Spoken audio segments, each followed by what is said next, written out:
นาะก่อนอื่นก็ขออนุญาตบัดคำเนาะมื้อนี้ท่านข้าพเจ้าสีมา cover เพลงเอาที่สบายใจเนาะ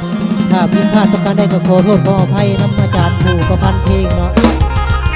ยาววันยาวโอ้ยโนเอาโลดเด้อเด้อลาเอาที่สบายใจแล้วคันสิไปนำเขาบ่ว่ายังดอกทางทั้งแปรใต้คิดนำเจ้าสิอดเอาดอกทางพี่ทำ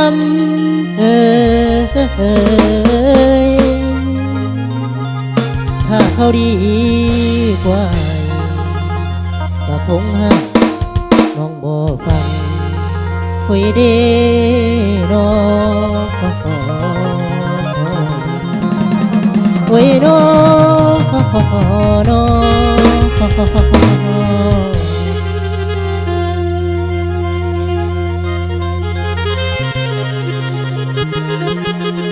น้องยาว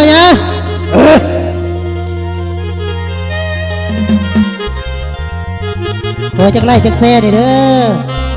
เป็นกำลังใจ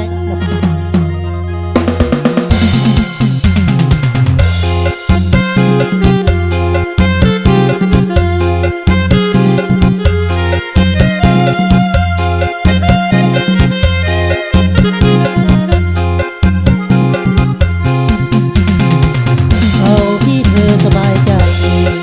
ถ้าอยากจะไปคงไม่มีใครเหนี่ยวหลังไม่มีสิทธิ์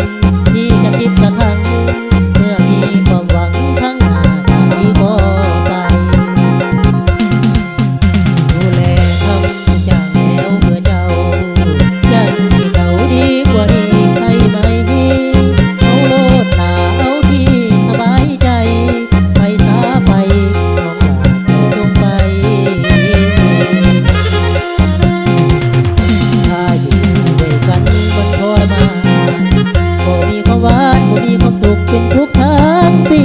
ให้ยอมอีกทางเปิดใจให้เจ้าทุกทีแต่ยังจำสิ่งดีๆที่เคยมีต่อกันมานะก็ต้องยันผิดหวังทางดอกนาก็ต้องยันผิดหวังทางดอกนาฉันคิดว่าไปแล้วดีกว่านี้ทั้งนั้นก็ท่วงใจก็อยากให้ทนอยู่เป็นทุนถ้าจะมีความสุขก็ว่าเลยทางแล้วมันเป็นทุกข์ใจอยู่ไปก็ไม่มีความหมายความรู้สึกที่เองก็อายแสนอายที่ดูแลเธอให้ดีที่สุดไม่ได้เป็นผู้ชายดูไม่น่าสบายเลือกเอาที่เจ้าสบายใจชีวิตเอาไว้ยังพอมีเวลาสิทธิ์ของเธอเลือกเองที่ไม่ว่าหากเขาทอดทิ้งยังรอคอยซับน้ำตาเป็นหวังให้กลับมาให้ไปท่าดูแลหัวใจรับได้กับสิ่งที่เธอทำความเจ็บช้ำ